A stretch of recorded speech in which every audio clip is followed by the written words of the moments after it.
Masu kallon mu barkanmu da warhaka, barkanmu da saduwa da ku a daidai wannan lokaci a cikin wannan shiri na musamman a shirin siyasa a yau, shiri da muke tattaunawa da fitattun 'yan siyasa iri-iri daga ko'ina faɗin ƙasar nan. Sunana Hussaini Muhammad Aliyu tare da babban bako na musamman, wani matashin ɗan siyasa, Alhaji Abdullahi Sule Ogah, mataimakin ma'ajiyin jam'iyyar ADC African Democratic Congress ta ƙasa baki ɗaya. Ranka shi da barka da zuwa. To masu kallon mu, kafin mu je ga ainihin gundarin shirin, zan so mai girma Alhaji Abdullahi Sule Ogah ya gabatar da saƙon sana barka da sallah ga al'ummar Najeriya baki ɗaya da sauran takwarorinmu na duniya da suka bijerinmu wajen gudanar da bikin sallar ƙaramar Idi. Ranka shi daɗe. To alhamdulillah, na yi farin ciki inda Allah ya kawo mu ƙarshen watan Ramadana, kuma har muka yi wato sallah ma'ana na Idul Fitr, kuma na roƙon Allah ya sa duk ayyukan da muka yi na Ramadan Allah ya ba mu ladansa, Allah ya sa mu cikin aljanna firdausi.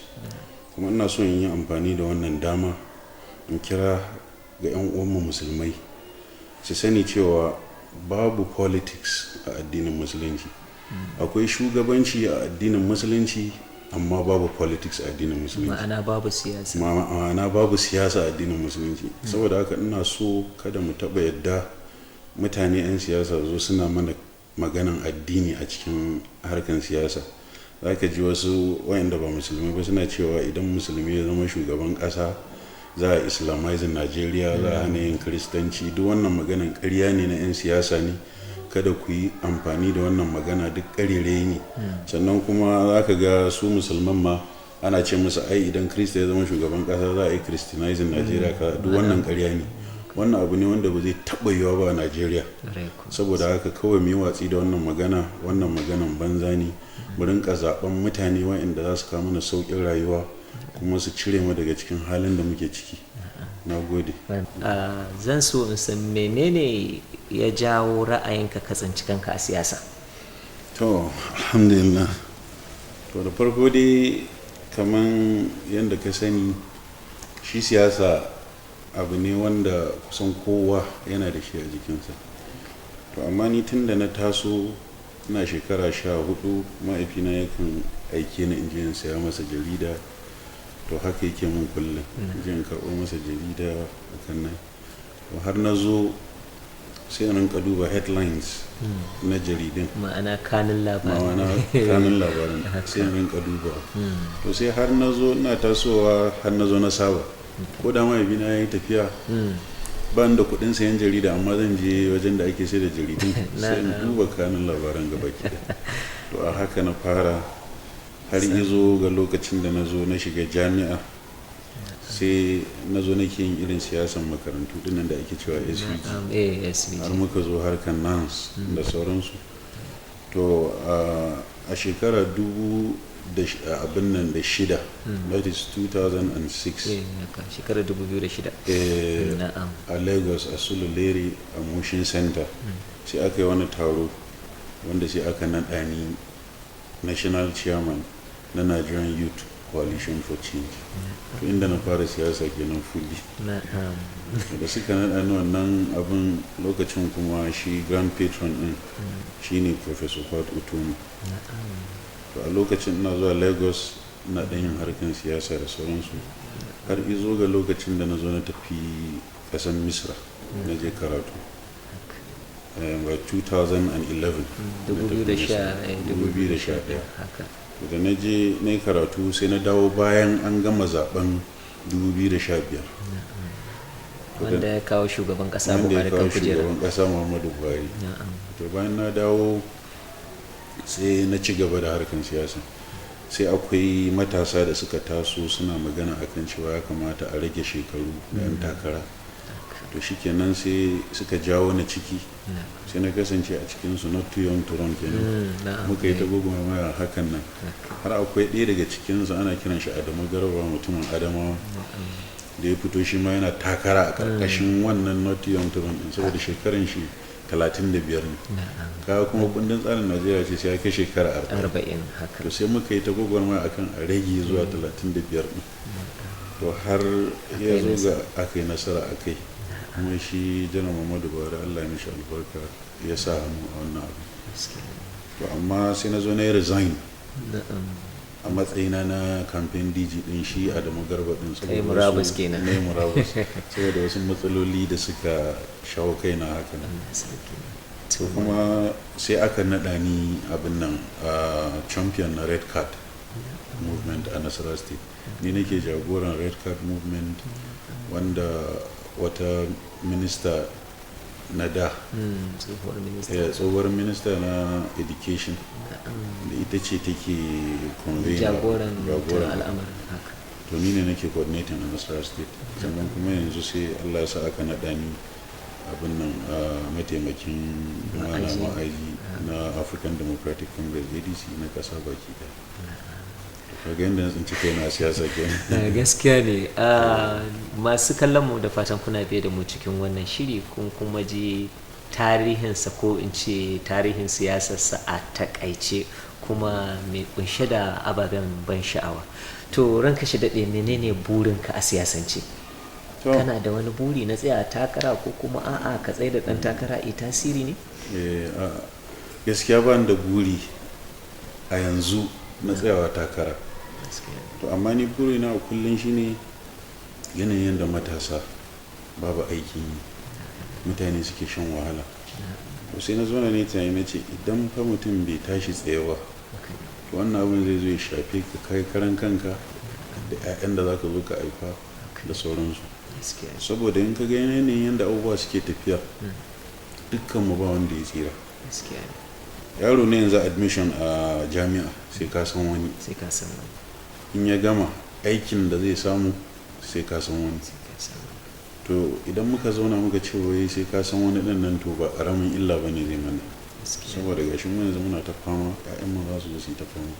To dalilin da ya sa kenan na sa ƙarfi a harkar siyasar nan, ga ko zan iya kawo canji akan yanayin abubuwa yadda suke tafiya, yadda matasa za su zo na gano hanyoyi da yawa da za a iya canza wayannan abubuwan, insha Allah. Masha Allah.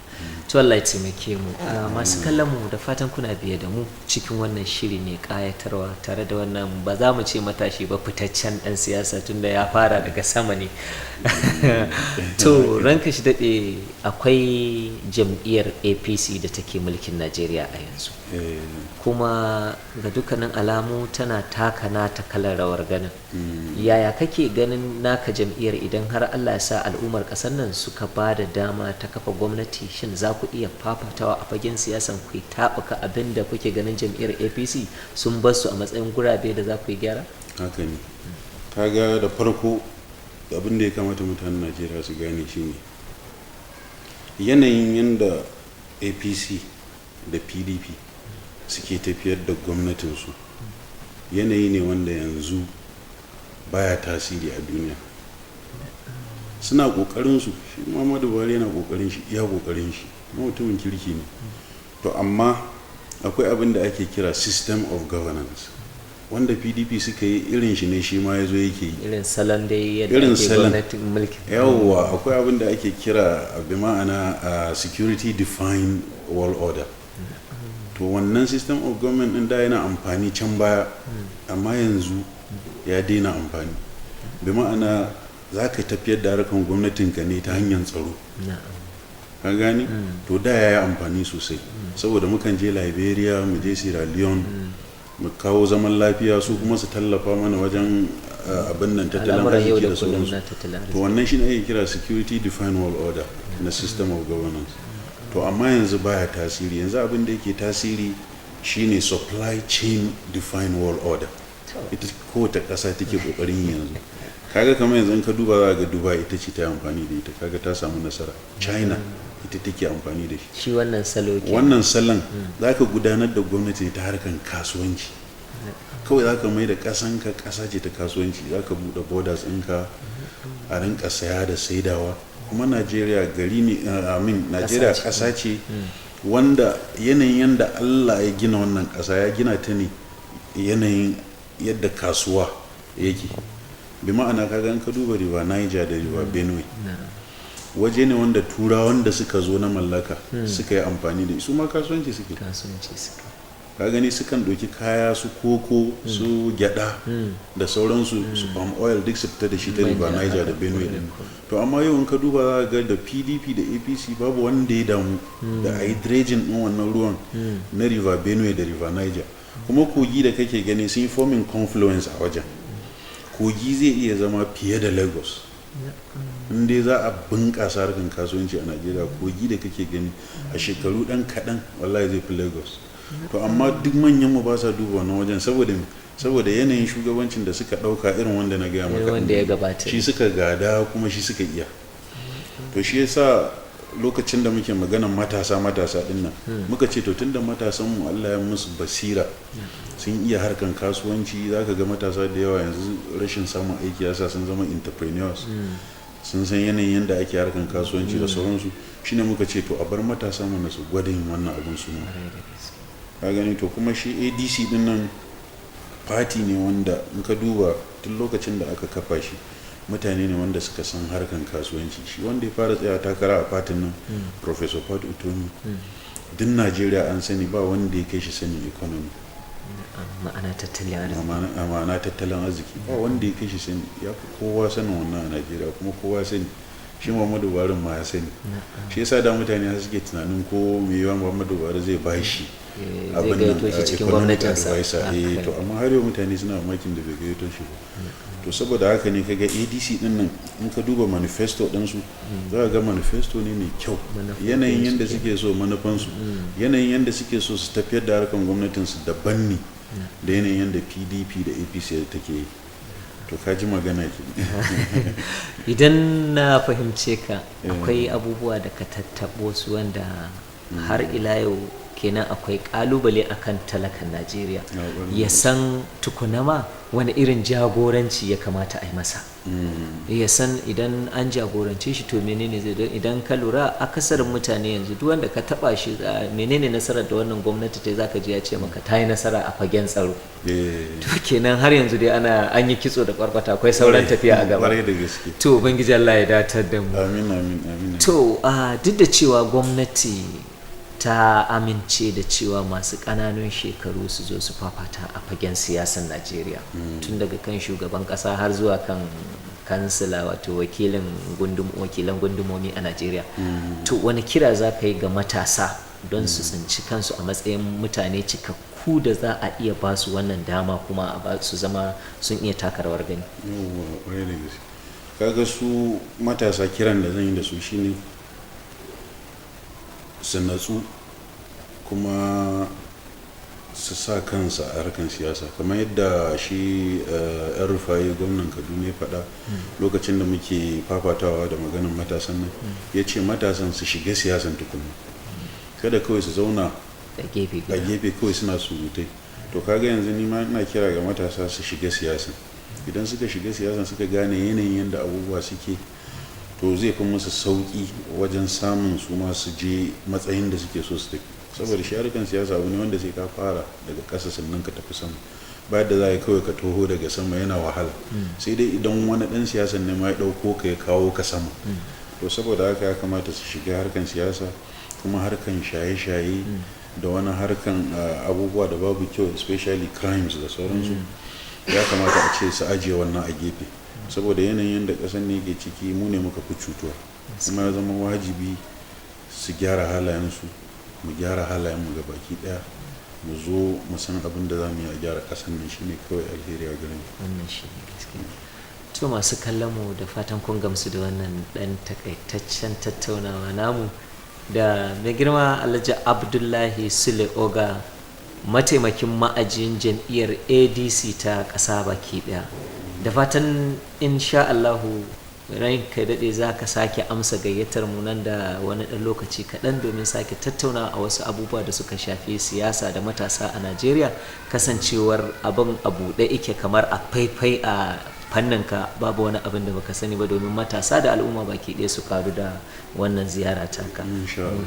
Duka anan muka zo ga ƙarshen wannan tattaunawa namu, sai wani makon. Ni Hussein Muhammad a madadin babban bakon namu nake cewa assalamu alaikum. Wa alaikum salam.